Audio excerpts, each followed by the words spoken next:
அருமை ஜெயன் டிவி நேயர்களாகிய உங்கள் யாவரையும் ஆண்டவராகிய இயேசுவின் நாமத்தினாலே அன்போடு கூட வாழ்த்துகின்றேன். இந்த நாளிலும் கர்த்தருடைய வார்த்தையை உங்களோடு கூட பகிர்ந்து கொள்வதில் நான் மிகுந்த மகிழ்ச்சி அடைகிறேன். வாரந்தோறும் இந்த செவ்வாய்க்கிழமை மாலை வேளையிலே தேவனுடைய வார்த்தையை உங்களிடத்திலே நான் கொண்டு வருவதில் மிகுந்த மகிழ்ச்சி அடைகிறேன்.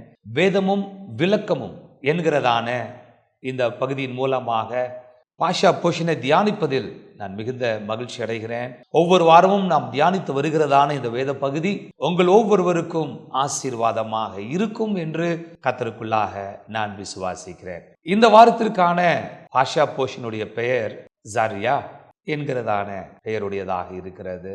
அவருடைய பிள்ளைகளே, ஜரியான்கிறதான இந்த வார்த்தை she conceives, அவள் கர்ப்பவதி ஆகும் பொழுது என்கிறதான ஒரு பிள்ளையை பெற்றெடுக்கும் பொழுது என்கிறதான வார்த்தையை குறிக்கிற ஒன்றாக இருக்கிறது. இந்த பகுதிக்கான வேத பகுதியை நாம் இங்கே பார்க்க போகிறோம். லேவியராகமம் 12ஆம் அதிகாரம் 1வது வசனம் தொடங்கி 13ஆம் அதிகாரத்தினுடைய 59வது வசனம் வரைக்கும் தோரா பகுதியாக இருக்கிறது. லேவியராகமும் 12ஆம் அதிகாரம் 1வது வசனம் தொடங்கி 13ஆம் அதிகாரத்தினுடைய 59வது வசனம் வரைக்கும் அஃப்தோரா பகுதி. எசேக்கியேலின் தீர்க்கதரிசன புஸ்தகம் 45ஆம் அதிகாரத்தினுடைய 16வது வசனம் தொடங்கி 46ஆம் அதிகாரத்தினுடைய 18வது வசனம் வரைக்கும் நீங்கள் இதோடு கூட இணைத்து வாசிக்க வேண்டும். எசேக்கியேல் 45:16 தொடங்கி 46:18 வரைக்கும். நியூ டெஸ்டமென்ட் புதிய ஏற்பாட்டில் பெரித் ஹதிஷா பகுதியில் லூக்கா எழுதினதான சுவிசேஷம் 5ஆம் அதிகாரம் 12வது வசனம் தொடங்கி 15வது வசனம் வரைக்கும் நீங்கள் வாசிக்க வேண்டும். இந்த பகுதிகளெல்லாம் இந்த வாரத்திலே நமக்காக வாசிக்கப்பட்டிருப்பதை நீங்கள் கேட்டிருப்பீர்கள். இவருடைய தியானத்தை நாம் இப்பொழுது பார்க்க போகிறோம். போன வாரத்தினுடைய பாஷா போஷனை நாம் பார்த்த பொழுது அங்கே ஆண்டவர் ஆசாரியர்களை ஏற்படுத்துவதற்காக அவர்கள் செலுத்த வேண்டியதான சமாதான பலியை ஆண்டவர் சொல்லி கொடுத்தார். பிறகு அவர்கள் பலிபீடத்திலே செலுத்த வேண்டியதான பலியை அவர்கள் தேவனுடைய சமூகத்தில் எப்படி அக்கினியினாலே அதை தேவனுக்கு ஏறெடுக்க வேண்டும் என்றும் தேவ பிரசனத்தை குறித்தும் அற்புதமான காரியங்களை நாம் தியானிக்க முடிந்தது. ஆனால் இந்த நாளிலே இன்னொரு கட்டளையை மோசே மூலமாக தேவன் கொடுக்கிறார். This is called as the law of purification, சுத்திகரிப்பின் பிரமாணம் என்கிறதை நாம் இங்கே பார்க்க போகிறோம். ஒரு பிள்ளையை பெற்றெடுத்த பிறகு குழந்தை பிறப்புக்கு பின்பு அவர்கள் ஒரு ஸ்திரீயானவள் தன்னை சுத்திகரித்துக் கொள்ள வேண்டியதான காரியங்கள் இங்கே சொல்லப்பட்டிருக்கிறது.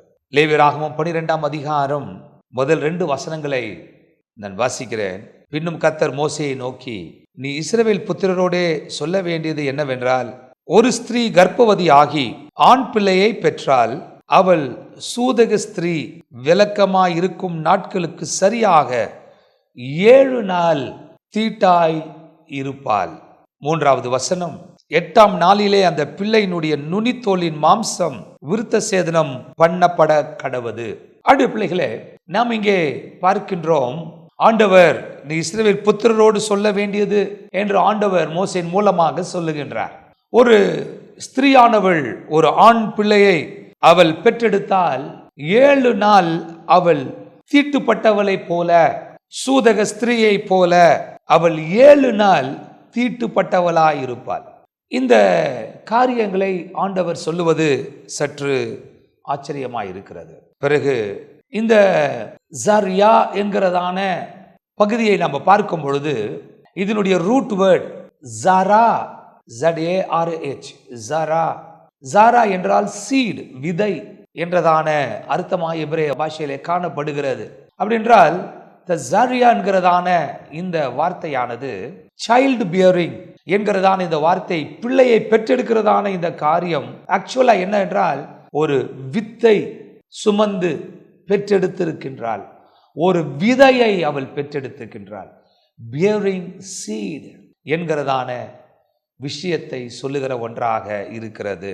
இப்பொழுது ஆண்டவர் சொல்லுகிறார், ஒரு பெண் தஸ்ரியா என்கிறதான காரியத்தை செய்யும் போது அவள் தீட்டுப்பட்டவளாய் இருப்பாள் என்று ஆண்டவர் சொல்லுகிறதை நாம் பார்க்கின்றோம். அன்கிளீன். இந்த விஷயத்தை கர்த்தர் சொல்லும் பொழுது 4வது வசனத்தை நம்ம பார்க்கும்போது, பின்பு அவள் 33 நாள் தன் உதிர சுத்திகரிப்பு நிலையிலே இருந்து சுத்திகரிப்பின் நாட்கள் நிறைவேறும் அளவும் பரிசுத்தமான யாதொரு வஸ்துவையும் தொடவும் பரிசுத்த ஸ்தலத்திற்குள் வரவும் கூடாது. பெண் பிள்ளையை பெற்றவளாகிய அவள் 2 வாரம் சூதக ஸ்திரியை போல தீட்டாயிருந்து பின்பு 66 நாள் உதிர சுத்திகரிப்பு நிலையிலே இருக்க கடவுள் என்று ஆண்டவர் சொல்லுகிறார். பிறகு 6வது வசனத்தில் நம்ம பார்ப்போமே என்றால், அவள் ஆண் பிள்ளையாவது பெண் பிள்ளையாவது பெற்றதற்காக அவளுடைய சுத்திகரிப்பின் நாட்கள் நிறைவேறின பின்பு அவள் 1 வயதான ஆட்டுக்குட்டியை சர்வாங்க தகன பலியாகவும் 1 புறா குஞ்சியாவது காட்டு புறாவையாவது பாவ நிவாரண பலியாகவும் ஆசரிப்பு கூடார வாசலில் ஆசாரியனிடத்திற்கு கொண்டு வர கடவுள் என்று ஆண்டவர் பிரமாணத்தை எழுதி கொடுத்திருக்கிறார். தேவனுடைய பிள்ளைகளே, இது அநேக கேள்விகளை நமக்குள் எழும்ப பண்ணுகிறது. என்ன கேள்வி என்றால், ஒரு பெண், ஒரு ஸ்திரீயானவள் பிள்ளையை பெற்றெடுத்த பின்பு அவள் ஏன் தீட்டுப்பட்டவளாய் இருப்பாள்? ஆண்டவர் ஏன் அவளை ரிச்சுவலி இம்பியோர் என்று சொல்லுகின்றார்? அவள் ஏன் இப்படிப்பட்டதான பிள்ளையை பெற்றெடுத்து சுத்திகரிப்பின் நாட்கள் முடிஞ்ச பிறகு ஏன் பலி செலுத்த வேண்டும் என்கிறதான காரியங்கள் ஆண்டவராகிய கர்த்தர் இந்த பிரமாணங்களை கொடுத்திருந்தார். இது பிரமாணம் என்றே 7வது வசனத்துடைய கடைசி பகுதியில் சொல்லப்பட்டிருக்கிறது. இது ஆண் பிள்ளையாவது பெண் பிள்ளையாவது பெற்றவளை குறித்த பிரமாணம் என்றே ஆண்டவர் சொல்லுகிறார். அது மாத்திரமல்ல, இன்னொரு பஸ்லிங் திங் என்னவென்றால், ஆண் பிள்ளையை பெற்றெடுத்தவள் 7 நாள் அவள் தீட்டுப்பட்டவளா இருப்பாள். அதோடு கூட மாத்திரம் இல்லாமல் 33 நாட்கள் அவள் சுத்திகரிப்பின் நிலையிலே இருக்க வேண்டும் என்றும் ஆண்டவர் சொல்லுகின்றார். ஆனால் பெண் பிள்ளையை பெற்றெடுத்தவள் அப்படியே டபுள் 14 நாட்கள் she will be impure.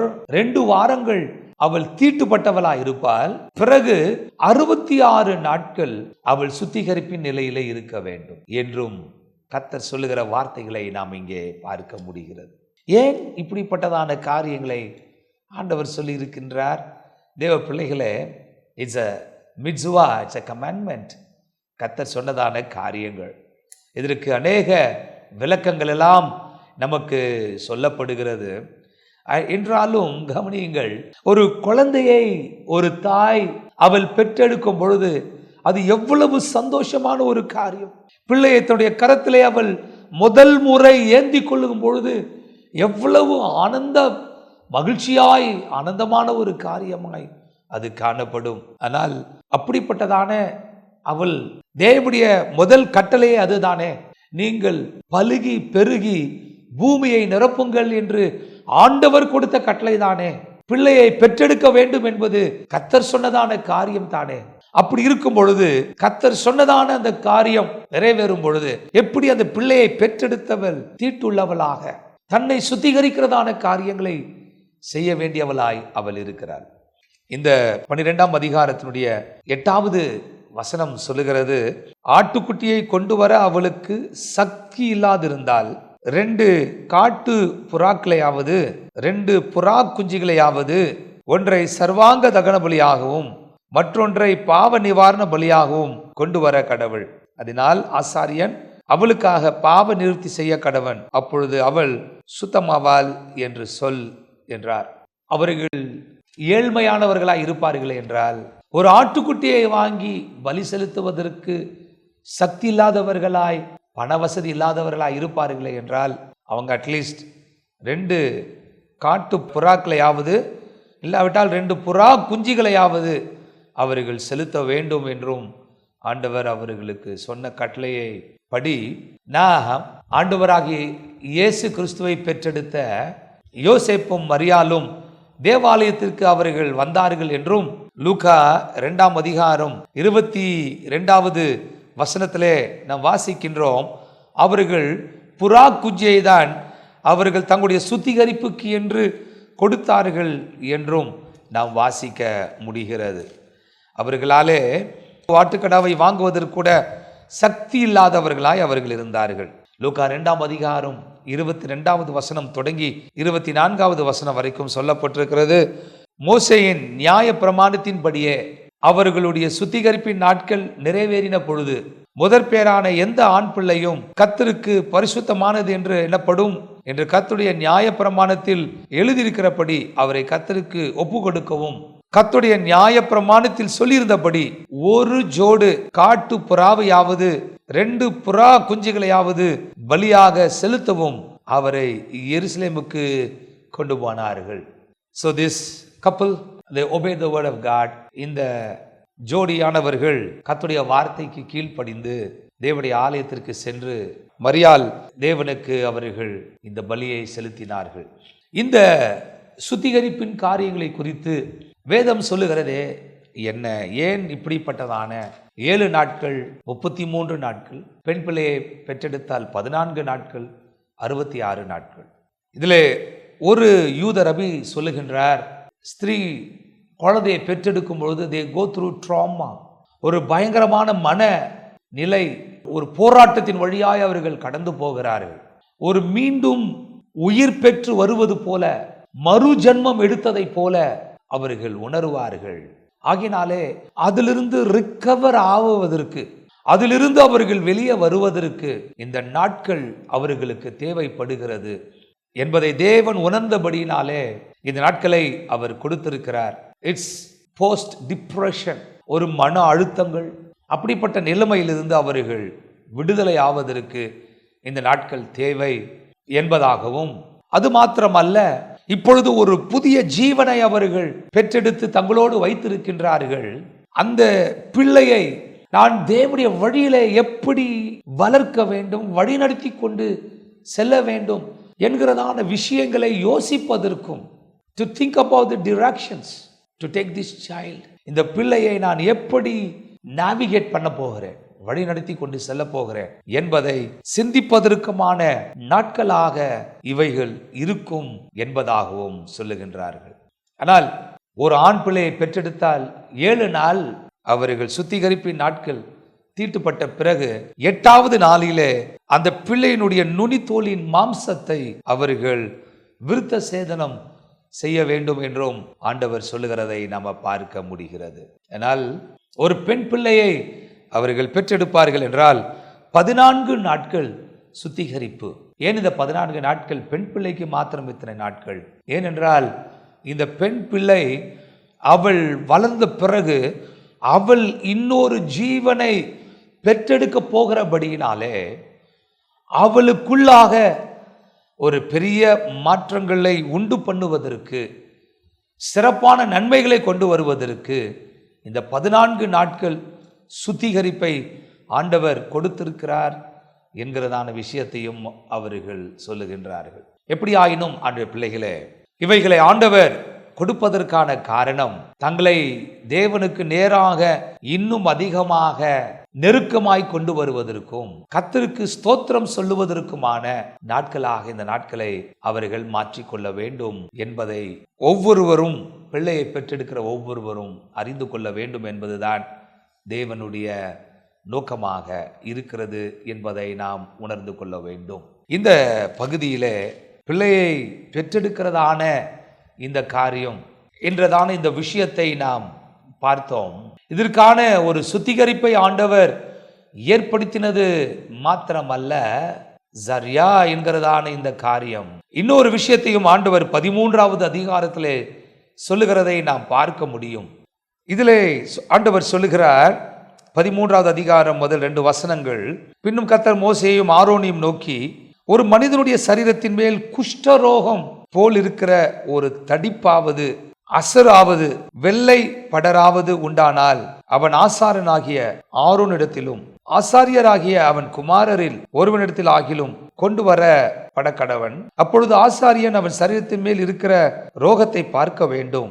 ரோகம் இருக்கும் இடத்தில் மயிர் வெளுத்தும் ரோகமுள்ள இடம் அவனுடைய மற்ற சரீரத்தை பார்க்கிலும் அதிகமாய் குமிழ்ந்தும் இருந்தால் அது குஷ்டரோகம். ஆசாரியன் அவனை பார்த்த பின்பு அவனை தீட்டுள்ளவன் என்று தீர்க்க கடவன்.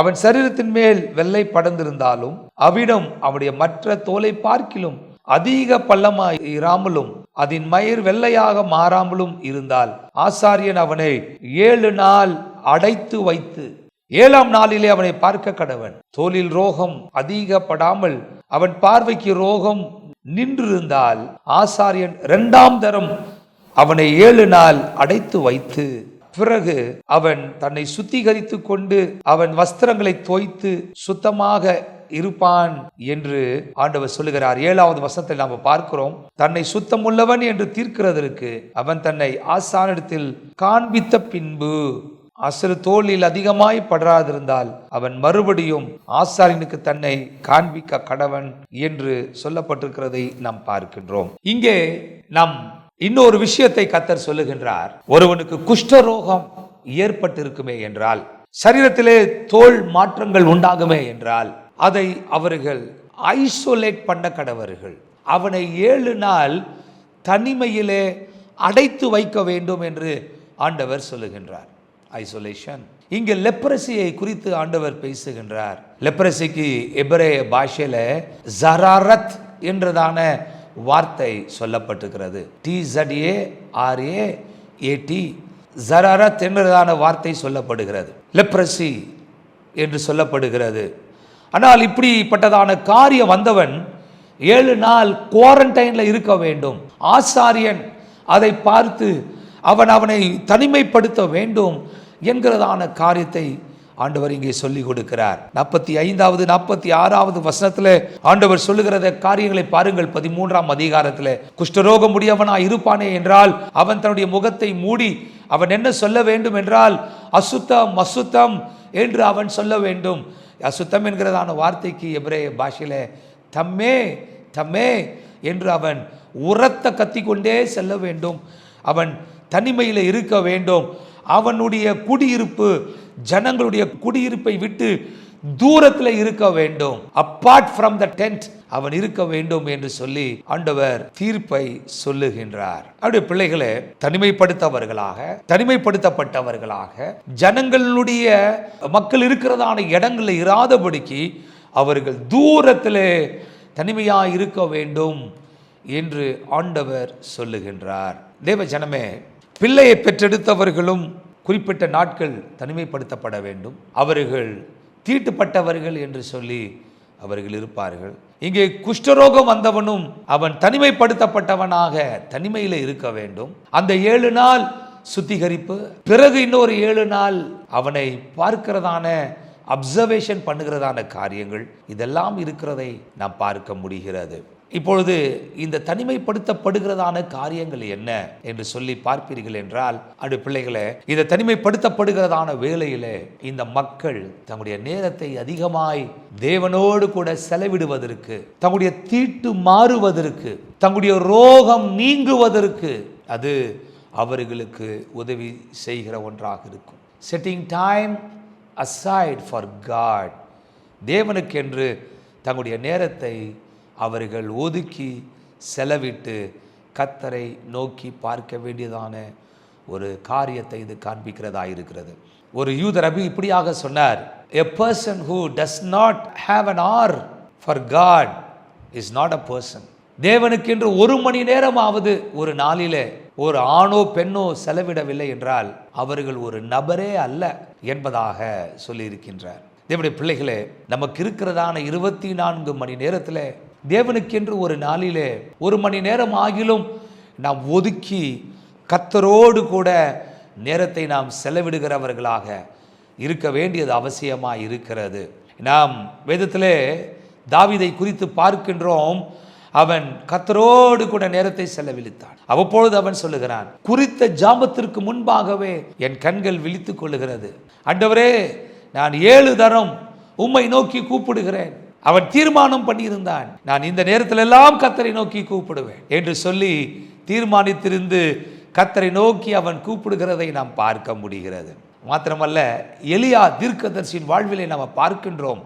கர்த்தருக்கு முன்பாக நிற்கிற மனிதன் நான் என்று அவன் சொல்லுகின்றான். கர்த்தருடைய மெல்லிய சத்தத்தை கேட்டவன் அவன். கர்த்தருடைய பிள்ளைகளே, இன்றைக்கு நான் உங்களுக்கு சொல்லட்டும், நாம் நம்முடைய அதிகமான நேரங்களை தேவனோடு கூட செலவிடுவதற்கு நாம் நம்மை அர்ப்பணிக்க வேண்டியது அவசியமாக இருக்கிறது. நம்முடைய பிஸி ஷெட்யூல் இவைகளின் மத்தியிலே கர்த்தருக்கென்று நம்முடைய சமயத்தை தேவனை நோக்கி பார்ப்பதற்கென்று மக்களுடைய டிஸ்டர்பன்ஸ் இல்லாமல் நம்முடைய சிந்தனைகள் எல்லாம் கர்த்தருக்கு நேராய் ஒருமுகப்படுத்தப்பட்டதாய் கர்த்தரை நோக்கி கூப்பிடுகிற சமயங்கள் நமக்கு இருக்க வேண்டியது அவசியம். அதிகாலை முதல் இரவு வரைக்கும் நம்முடைய நேரங்களிலே கர்த்தருக்கென்று நாம் அர்ப்பணிக்க வேண்டியது அவசியம். மார்க்கு எழுதினதான சுவிசேஷத்தில் 1 அதிகாரத்தில் ஆண்டவராகிய இயேசு கிறிஸ்துவை குறித்து அந்த சுவிசேஷ புஸ்தகத்தை நாக்கியோன் இப்படியாக அவர் அப்சர்வ் பண்ணதை அவர் எழுதுகின்றார். மார்க்கு 1 அதிகாரம் 35வது வசனத்தில் இயேசு கிறிஸ்துவை குறித்து அவர் சொல்லுகிறார், அவர் அதிகாலையில் இருட்டோடே எழுந்து புறப்பட்டு வனாந்திரமான ஓரிடத்திற்கு போய் அங்கே ஜெபம் பண்ணினார். Look at the life of Jesus. மனுஷர்களுடைய நடமாட்டம், அவருடைய பேச்சு, டிஸ்ட்ராக்ஷன்ஸ் இவைகளெல்லாம் இருக்கிற வேளையிலே இவைகள் எதுவுமே தன்னை தொந்தரவுப்படுத்தாதபடிக்கு இயேசு அதிகாலையில் இருட்டோடே எழுந்து புறப்பட்டார். எங்கே போனார்? வனாந்திரமான ஓரிடத்திற்கு போய், மக்கள் நடமாட்டம் இல்லாத, டிஸ்ட்ராக்ஷன் இல்லாத, டிஸ்டர்பன்ஸ் இல்லாத ஓரிடத்திற்கு போய் அவர் அங்கே ஜெபம் பண்ணுகிறார். இன்றைக்கு கர்த்தரை தேடுவதற்கு நாம் சமயத்தை தேட வேண்டும், இடத்தை தேட வேண்டும். டைம், எ பிளேஸ். கர்த்தரோடு கூட நேரம் செலவிட வேண்டும். லூக்காவின் சுவிசேஷத்தில் கூட நாம் அதை வாசிக்கிறோம். 5 அதிகாரத்தில் 16வது வசனத்திலே தேவ மனிதன் இப்படியாக சொல்லுகிறார், அவரோ வனாந்திரத்தில் தனித்து போய் ஜெபம் பண்ணி கொண்டிருந்தார். He was praying continuous. அவருடைய பிள்ளைகளே, அவர் ஜெபம் செய்து கொண்டிருந்தார். தேவனோடு கூட தனிப்பட்ட நேரங்களை செலவிடுவது is a crucial need in our life. நம்முடைய வாழ்விலே அத்தியாவசியமான தேவையாக அது இருக்கிறது. நம்முடைய வாழ்வில் ஏற்படுகிறதான தீட்டு, நம்முடைய வாழ்வில் உண்டாகிறதான ரோகங்கள் நீங்குவதற்கு ஒரு வழிதான் இருக்கிறது. தேவனுடைய சமூகத்தில் ஒவ்வொரு நாளும் நேரத்தை செலவிடுவது. பிரதர் சிஸ்டர், கர்த்தரோடு கூட நேரத்தை செலவிடுவதற்கு உங்களுக்கு சமயம் இருக்கிறதா? Are you very busy with all your works, with all your programmes? அவைகள் ஏதோ ஒன்றை நீங்கள் கர்த்தருக்காக தியாகம் பண்ணுங்கள். இது கர்த்தரோடு கூட நான் செலவிடுகிறதான நேரம். I'm going to seek the face of God என்று நீங்கள் தீர்மானம் பண்ணி பாருங்க. நிச்சயமாய் ஒரு பெரிய ஆசீர்வாதத்தை உங்களாலே காண முடியும். You will see the impact. அவைகள் நிச்சயமாய் நீங்கள் உணர்ந்து கொள்வீர்கள். ஆனால் தேவனுடைய பிள்ளைகளே, கர்த்தரோடு கூட நேரத்தை செலவு பண்ணுறேன்ட்டு ரொம்ப ஒரு அன்பேலன்ஸ்டாக நம்ம போய்விடவும் கூடாது. அதிலே மிகுந்த கவனம் உள்ளவர்களாக இருக்க வேண்டும். சில பேர் தனியாக போகிறேன்னே போய் தன்னுடைய வாழ்விலே அவர்கள் மோசம் போனதையும் நாம் பார்க்க முடிகிறது. நீதிமொழிகள் 18 அதிகாரத்தினுடைய 1 வசனத்திலே இப்படி சொல்லுகிறான், பிரிந்து போகிறவன் தன் இச்சையின்படி செய்ய பார்க்கிறான், எல்லா ஞானத்திலும் தலையிட்டு கொள்ளுகிறான். A man who isolates himself seeks his own desire. ஏதோ ஒரு காரியத்தை செய்வதற்காக சில பேர் நான் தனிமையில் போகிறேன், ஆனால் கர்த்தருடைய பேரை சொல்லிட்டு போடுவாங்க. நான் அதுக்கு போகிறேன்னு சொல்லிட்டு தனிமையில் போய் அவங்க என்ன செய்து கொண்டிருக்கிறார்கள் என்று தெரியாமல் போய்விடும். அப்படியும் நாம் இருந்து விடக்கூடாது. அவர் life must be a balanced life. தேவ பிள்ளைகளே, இன்றைக்கு நான் உங்களுக்கு சொல்லட்டும், நம்முடைய வாழ்விலே உண்டாகிறதான எல்லா தீட்டுகள், எல்லா போராட்டங்கள் நீங்குவதற்கு நாம் குவாரண்டைன் பண்ணப்பட வேண்டும். தேவனுடைய சமூகத்திலே நாம் தனிமையிலே காத்திருக்க வேண்டியது மிக அவசியமாய் இருக்கிறது. தனிமைப்படுத்தப்பட்டதான ஏவாளுடைய வாழ்க்கையிலே, அது ஏதேன் தோட்டத்தில் பிசாசானவன் தன்னுடைய விஷத்தை அவன் ஊற்றிவிட்டான். அவங்க கர்த்தரோடு கூட தனிமையில் இருக்கவில்லை. தனிமையில் இருந்தாங்க, ஆனால் கர்த்தரோடு கூட இருக்கவில்லை. அந்த தனிமையின் நேரத்தை கர்த்தரோடு கூட இராதபடிக்கு தனிமையில் இருந்ததை பிசாசு பயன்படுத்தி தன்னுடைய விஷத்தை அவர்களுக்குள் ஊற்றிவிட்டதான அந்த காரியம் நான் உங்களுக்கு சொல்லட்டும், இன்றைக்கு முழு மனுக்குலத்தையும் பாதிப்படைய செய்து கொண்டிருக்கிறது. ஆனால் அதிலிருந்து நாம் வெளியே வருவதற்கு ஒன்றே ஒன்று தான் சொல்யூஷன். தேவனுடைய சமூகத்தில் காத்திருக்கும் பொழுது இயேசு கிறிஸ்துவின் இரத்தம் சகல பாவங்களையும் நீக்கி நம்மை சுத்திகரிக்க போதுமானதாக இருக்கிறது. நமக்காக தம்மையே பலியாய் ஒப்பு கொடுத்ததான அந்த ஆண்டவராகிய இயேசு கிறிஸ்து, தேவனுடைய பிள்ளைகளே, நம்முடைய பாவங்களை மன்னிக்க அவர் வல்லமை உள்ளவராக இருக்கிறார். 1 கொரிந்தியர் 5ஆம் அதிகாரத்தில் 7வது வசனத்தில் தேவ மனிதன் இப்படியாக அவர் எழுதுகிறதை நாம் பார்க்கிறோம். 1 கொரிந்தியர் 5ஆம் அதிகாரம் 7வது வசனத்தில், ஆகையால் நீங்கள் புளிப்பில்லாதவர்களாய் இருக்கிறபடியே புதிதாய் பிசைந்த மாவாய் இருக்கும்படிக்கு பழைய புளித்த மாவை புறம்பே கழித்து போடுங்கள். ஏனெனில் நம்முடைய பஸ்காவாகிய கிறிஸ்து நமக்காக பலியிடப்பட்டிருக்கிறாரே.